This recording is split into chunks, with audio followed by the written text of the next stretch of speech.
আসলে এই মুহূর্তে আমরা যখন কথা বলছি এখানে একটা শীতল পরিবেশে এবং নিরাপদ পরিবেশে নিরাপত্তার একটা অনুভূতি নিয়ে, ঠিক সেই সময় গাজার পরিস্থিতি কিন্তু এটা না।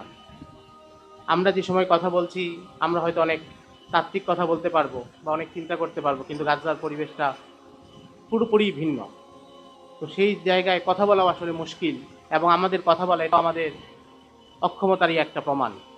আমাদের সক্ষমতা নেই বলেই আমরা আজ এই পথ বেছে নিয়েছি। তো আমরা এটা কেন বলা যে আমাদের এই অক্ষমতার অনুভূতিটুকু যেন আমাদের থাকে। এমন নয় যে আমরা আলাক্সা এই কনফারেন্সে এসে বা এই কনফারেন্স করতে পেরে অনেক কিছু করে ফেলেছি, বরং এটা আমাদের অক্ষমতারই একটা স্বাক্ষর। সুতরাং এই অনুভূতিটা আমাদের থাকা দরকার। আমি ইতিহাস থেকে দু একটা ঘটনা বলতে চাই, যেটা মুসলমানদের আলাক্সার প্রতি আবেগ, বাইতুল মাকদিসের প্রতি মুসলমানদের যে আবেগ সেটা বোঝা যায়। আপনারা জানেন হযরত ওমর রাদিয়াল্লাহু তাআলা আনহুর শাসনামলে হিজরিতে বাইতুল মাকদিস জয় হয়, এবং তখন সেখানে যারা যাচ্ছিলেন তাদের মধ্যে সাহাবায়ে কেরামের মধ্যে প্রভাবশালী সেনাপতি যারা ছিলেন, আবু উবাইদা ইবনে জাররাহ রাদিয়াল্লাহু তাআলা আনহু তিনি যাচ্ছিলেন, তিনি সেই বাহিনীর নেতৃত্ব দিচ্ছিলেন। ইমাম ওয়াকিদি ফুতুহুশ শামে লিখেছেন যে বাইতুল মাকদিসে প্রবেশের পর আবু উবাইদা ইবনে জাররাহকে রাদিয়াল্লাহু তাআলা আনহুকে একজন খ্রিস্টান পাদ্রী প্রশ্ন করেছিল যে তুমি এখানে কেন এসেছো, বা তোমরা কেন এখানে এসেছো, আমাদের রাজত্ব কেন দখল করতে এসেছো? তখন তিনি জবাব দিয়েছিলেন, ইন্নাহা বালদাতুন শরীফা, এটা এমন এক জায়গা, এটা এমন এক ভূমি যেটা পবিত্র। ওয়া মিনহা উসরিয়া বিনাবিয়িনা ইলাস সামা, এখান থেকে আমাদের রাসূল আকরাম সাল্লাল্লাহু আলাইহি ওয়াসাল্লাম মিরাজে গমন করেছেন। ওয়া আন্নাহা মাআদিনুল আম্বিয়া ওয়া কুবুরুহুম ফিহা ওয়া নাহনু আহাক্কু মিনকুম বিহা, এবং এটা এমন ভূমি যেটা নবীদের ভূমি, এখানে বহু নবী রাসূল তারা এসেছেন। ডক্টর মোহাম্মদ ইলহামি ওনার এক লেখায় লিখেছেন যে আল্লাহ রাব্বুল আলামিন কোরআনের আয়াত থেকে বোঝা যায় যে পৃথিবীর যেই ভূমিতেই কোনো মানুষ এসেছে, কোনো কওম এসেছে, সেখানে আল্লাহ রাব্বুল আলামিন নবী প্রেরণ করেছেন। কিন্তু কোরআনুল কারীমে অল্প কিছু নবীর উল্লেখ আছে, 26 জন 27 জন, এবং বিশেষভাবে সেই নবীদের উল্লেখ আছে যারা এই ভূমিটাতে প্রেরিত হয়েছিলেন। পৃথিবীর অন্য ভূখণ্ডে থাকা কোনো নবী যাদের সংখ্যা আরও বেশি আমরা তারিখী বর্ণনা থেকে জানি, কিন্তু তাদের কথা উল্লেখে আসে নাই। বরং এই পবিত্র ভূমি এবং এর আশপাশে শাম, ফিলিস্তিন এই ভূমিগুলোতে যারা এসেছিলেন তাদের কথাই উল্লেখ আছে। তো আবু উবাইদা ইবনে জাররাহ রাদিয়াল্লাহু তাআলা আনহু বললেন যে এটা হচ্ছে নবীদের ভূমি, এবং এখানে নবীদের কবর আছে, এবং এই ভূমির জন্য তোমাদের চাইতে আমরা বেশি হকদার। এবং আবু উবাইদা ইবনে জাররাহ রাদিয়াল্লাহু তাআলা আনহুর এই কথাটাই আল আকসার প্রতি আমাদের চেতনা নির্দেশ করে যে এই ভূমির প্রতি অন্য যত দাবিদার আছে সবার চাইতে মুসলমানরা বেশি হকদার, কারণ মুসলমানরা হচ্ছে সকল নবীর যে শিক্ষা এবং সকল নবীর আনিত দ্বীনের সর্বশেষ যে সংস্করণ, সর্বশেষ যেই দিন ইসলাম, এবং যেটা ছাড়া আল্লাহর কাছে আর কোনো মনোনীত দিন নাই, সেই দিনের অনুসারীরাই এই ভূমির জন্য সবচেয়ে বেশি হকদার। এবং বাইতুল মাকদিস জয়ের পর থেকে এটা মুসলমানদের চেতনার জায়গায় সবসময় একেবারে কেন্দ্রবিন্দুতে ছিল। এবং যখনই বাইতুল মাকদিসের উপর কোনো আঘাত এসেছে মুসলিম সমাজে, সেটা আলেম হন, শাসক হন বা যেই ছিলেন, তারা এটাকে রক্ষা করার চেষ্টা করেছেন। এবং এই জন্যই যখন বাইতুল মাকদিসে 1099 খ্রিস্টাব্দে ক্রুসেডাররা আক্রমণ করে এবং বাইতুল মাকদিস দখল করে, তখন যারা লড়াই করেছেন দীর্ঘ সময় পর্যন্ত বাইতুল মাকদিস উদ্ধারের লড়াই চলেছে। আমরা যদিও প্রচলিত ইতিহাসে সালাহউদ্দিন আইবির নাম জানি, কিন্তু সালাহউদ্দিন আইবি অনেক পরে এসেছেন। এর আগে মাউদুদ বিন তুলিদ বিন বাল্ক বিন বাহরাম, নুরউদ্দিন জেঙ্গি, ইমাদউদ্দিন জেঙ্গি সহ মুজাহিদদের এক বিশাল কাফেলা আছে। দীর্ঘ সময় 1 শতাব্দীর কাছাকাছি সময় পর্যন্ত তারা লড়াই করেছেন। চূড়ান্ত পর্যায়ে গিয়ে সালাহউদ্দিন আইবি রাহিমাহুল্লাহ হাতে আল্লাহ রাব্বুল আলামিন এই ভূমিকে বিজয় দান করেছেন। এবং এই যে প্রচেষ্টা, এটা কেন ছিল? এটা ছিল বাইতুল মাকদিসকে রক্ষা করার জন্য, উদ্ধার করার জন্য। এবং এখানে আবেগটা কেমন ছিল সেটা যদি একটা উদাহরণ দিই, 1212 খ্রিস্টাব্দে সালাহউদ্দিন আইবি বাইতুল মাকদিস জয় কিছুদিন পরেই আবার বাইতুল মাকদিসের উপর খ্রিস্টানরা আক্রমণ করে এবং ক্রুসেডাররা আক্রমণ করে। তাদের একটা বাহিনী এগিয়ে আসছিল বাইতুল মাকদিসের দিকে, এবং তখন দামেস্কে সিরিয়াতে অবস্থান করছিলেন বিখ্যাত আলেম ইবনুল জাওজি রাহিমাহুল্লাহর নাতি সিবত ইবনুল জাওজি, যিনি মিরাতুজ জামান গ্রন্থের লেখক। তো সিবত ইবনুল জাওজি তখন দামেস্কে জামে কাসিউন ওই মসজিদে খুতবা দিতেন। তো তিনি মসজিদের খুতবায়, জুমার খুতবায় জিহাদের কথা বললেন, বাইতুল মাকদিসকে উদ্ধারের কথা বললেন, ক্রুসেডারদের বিরুদ্ধে লড়াইয়ের কথা বললেন। এবং তিনি এত আবেগঘন বক্তব্য দিলেন যে তার জুমার খুতবা শেষ হওয়ার পরে দামেস্কের যে মহিলারা ছিল তারা তাদের চুল কেটে পাঠিয়েছে যে আমরা তো জিহাদে যেতে পারছি না, আমাদের চুল কেটে আপনি ঘোড়ার লাগাম বানিয়ে দিন যেটা যেন জিহাদে যায়। এটা হচ্ছে তখন সেখানকার মহিলাদের আবেগ, এবং এটা দেখে সেই মসজিদে যারা ছিল, পুরুষরা ছিল, তারা পর্যন্ত কান্না শুরু করেছে। এবং দীর্ঘ কান্নার পরে তিনি যখন মসজিদ থেকে বের হলেন, তখন তার সাথে 30,000 সৈন্য, 30,000 মুসলমান রেডি হয়ে গিয়েছে যে আমরা এখন আপনার সাথে জিহাদে যাব। এবং আপনারা জানেন যে তখন মুসলিম বিশ্বে আধুনিক জাতির রাষ্ট্রের আগে কখনো সিভিলিয়ান এবং আর্মি তফাৎ ছিল না, যে অস্ত্র শুধু নির্দিষ্ট কিছু একটা বিশেষ বাহিনীর কাছে থাকবে, সাধারণ মানুষের কাছে থাকবে না, এটা না।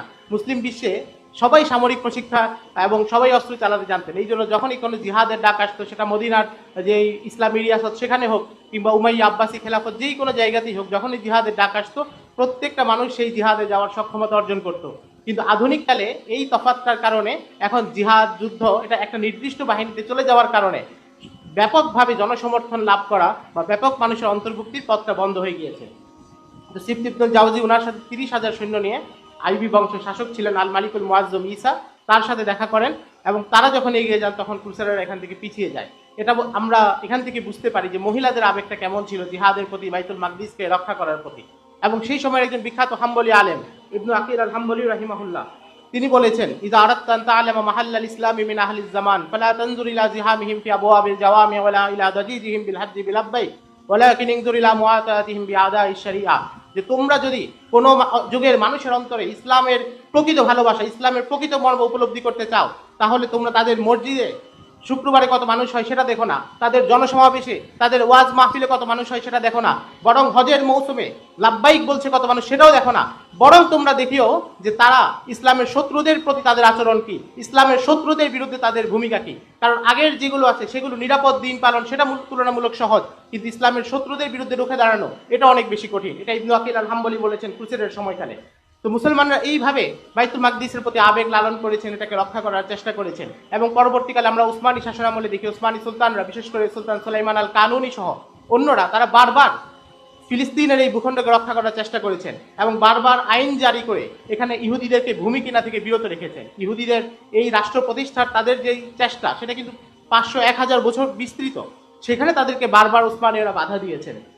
এটা ছিল মুসলমানদের চেষ্টা। এবং 1917 সালের পরে থেকে যখন এই এলাকাগুলো মুসলমানদের নিয়ন্ত্রণ হারা হলো, তখন এখানে মুসলমানরা বিভিন্ন জায়গা থেকে এসে জিহাদ করেছেন। আপনারা শেখ ইজ্জুদ্দিন আল কাসসাম রাহিমাহুল্লাহর নাম জানেন, শেখ হাসান আল বান্নার নাম জানেন, তারা এখানে জিহাদ পরিচালনা করেছেন, মুজাহিদদেরকে পাঠিয়েছেন। অর্থাৎ আল আকসা এবং বাইতুল মাকদিস সেটা মুসলমানদের আবেগের একেবারে কেন্দ্রবিন্দুতে সবসময় অবস্থান করেছে। আমরা যদি এখন আল আকসার যে দীর্ঘ ইতিহাস সেটা আমরা তুলনামূলক আমরা জানি, বিভিন্ন জায়গায় আলোচনা হয়, আমরা বইপত্র পড়েছি, পুরো ইতিহাসটা আসলে আমাদেরকে কি শিক্ষা দেয়, আল আকসার যে প্রতিরোধ আন্দোলন, আল আকসার উপরে যে আগ্রাসন, সব কিছু থেকে আমরা ইতিহাসে কোন বিষয়গুলো শিখতে পারি সেটা নিয়ে একটু সংক্ষেপে কয়েকটা কথা বলি। মোটা দাগে ইতিহাস আমাদেরকে কয়েকটা বিষয় শিক্ষা দেয়। প্রথম শিক্ষা দেয় যে আল আকসার যে ইস্যু এটা ধর্মীয় ইস্যু, এটা কোনো রাজনৈতিক সমস্যা না, এটা ধর্মীয় ইস্যু। এবং আপনি এই জন্য দেখবেন যে আল আকসার উপর যারাই নিয়ন্ত্রণ নিয়েছে তারা ধর্মীয় চেতনার মাধ্যমেই এসেছে। রাজনৈতিক স্বার্থ থাকতে পারে, সাম্রাজ্যবাদের অর্থনৈতিক স্বার্থ, রাজনৈতিক স্বার্থ, অনেক স্বার্থ থাকে, কিন্তু সেই স্বার্থটা প্রতিষ্ঠার জন্য তারাও ধর্মীয় বক্তব্যের উপর নির্ভরশীল।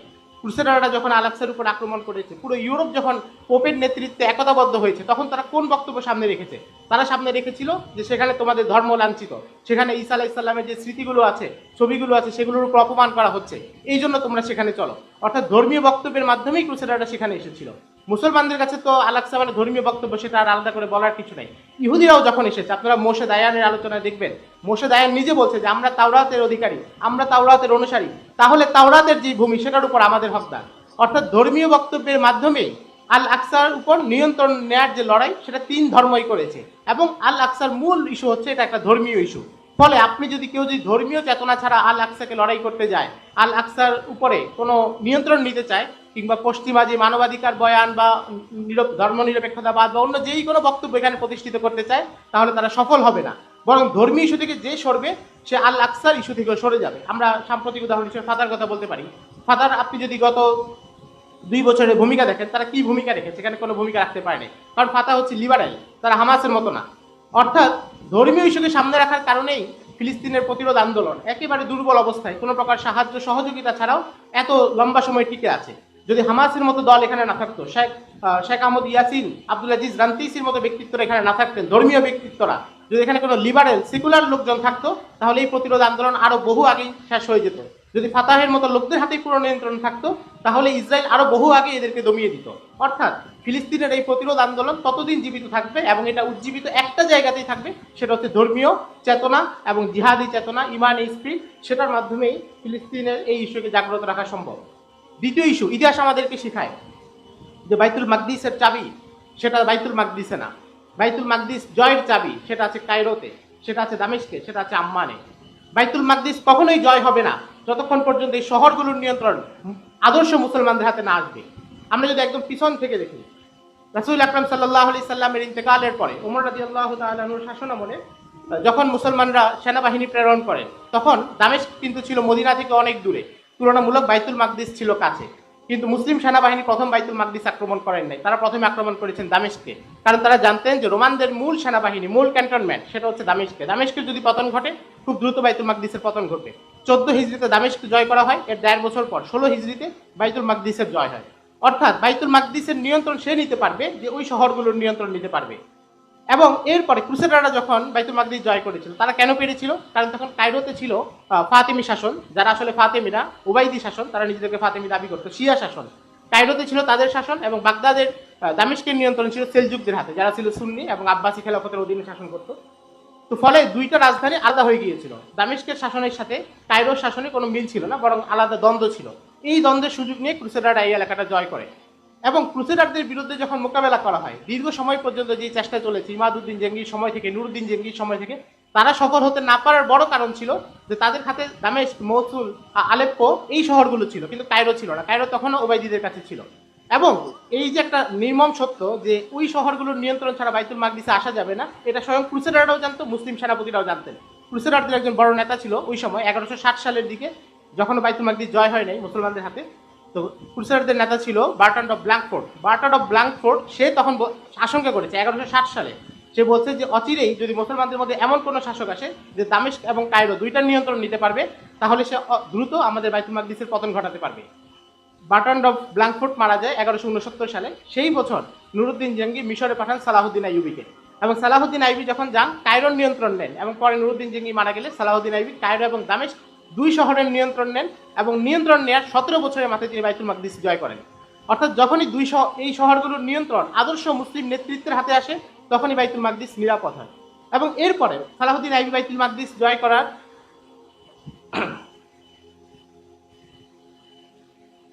সালাহুদ্দিন আইয়ুবি বাইতুল মাকদিস জয় করার 20 বছরের মাথায় আবার আইয়ুবি বংশের শাসকরা দ্বন্দ্বে লিপ্ত হয়। তখন মিশরের শাসক ছিল আল মালিকুল কামেল, এবং দামেস্কের শাসক ছিল আল মালিকুল মুআজ্জম ঈসা।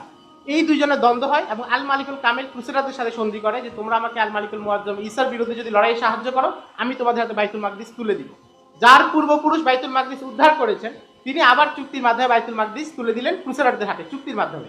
এবং এটা কেন হলো? কারণ ওই যে দামেস্ক আর কায়রো শাসন দুইটার মধ্যে আবার পার্থক্য হয়ে গেল। এবং এবার ক্রুসেডারদের হাতে প্রায় 20 বছর বাইতুল মাকদিস আবার ছিল। এটা 1244 সালে সুলতান আল মালিকুস সালেহ নাজিমুদ্দিন আইয়ুব, যিনি আইয়ুবি বংশের সর্বশেষ শাসক, তিনি এটাকে আবার উদ্ধার করেন। তিনি উদ্ধার করতে পেরেছেন কেন? কারণ তিনি কায়রো শাসন করতেন এবং দামেস্ককে তার নিজের নিয়ন্ত্রণে নিয়েছেন। অর্থাৎ এই রাজধানীগুলো যখন একীভূত হয়, তখন এটা আবার উদ্ধার হয়। এবং এরপরে 600 বছর বাইতুল মাকদিস নিরাপদ ছিল। কেন? কারণ আপনারা জানেন যে এরপরে কায়রো এবং দামেস্ক, মিশর, সিরিয়া, এই অঞ্চলটা শাসন হচ্ছিল মামলুকদের অধীনে, এবং পুরোটা তাদের কেন্দ্রীয় নেতৃত্বের অধীনে ছিল। এবং 1517 সালের পরে এটা চলে যায় ওসমানীয়দের নিয়ন্ত্রণে, এবং অটোমানরা এটাকে হচ্ছে আবার কেন্দ্রীয় নিয়ন্ত্রণে রাখেন। কিন্তু 1800 সালের শেষ দিকে এসে মিশর বা কায়রো চলে যায় ব্রিটিশদের অধীনে, এবং 1917 সালে সিরিয়া থেকে ওসমানীদেরকে সরতে হয়। তখন আবার বাইতুল মাকদিস তাদের হাতে চলে যায়। তো এটা হচ্ছে মুসলমানদের দিক থেকে বাস্তবতা যে বাইতুল মাকদিস মুসলমানরা তখনই নিয়ন্ত্রণে রাখতে পারেন যখন এর পাশে শক্তিশালী রাজধানীগুলো তাদের নিয়ন্ত্রণে থাকে। আবার অপরপক্ষে আপনি যদি ইসরায়েলের বাস্তবতাও দেখেন, ইসরায়েল রাষ্ট্রের প্রতিষ্ঠা তখনই হয়েছে যখন বিশ্বের বড় রাজধানীগুলো লন্ডন, ওয়াশিংটন, বার্লিন, তারা সিদ্ধান্ত নিয়ে একমত হয়েছে যেখানে রাষ্ট্র প্রতিষ্ঠা করতে হবে, ইহুদি রাষ্ট্র। তখনই কিন্তু তারা এই রাষ্ট্র প্রতিষ্ঠা করতে পেরেছে, এবং এখন পর্যন্ত ইহুদি রাষ্ট্র টিকে আছে এই রাষ্ট্রগুলোর সমর্থনে।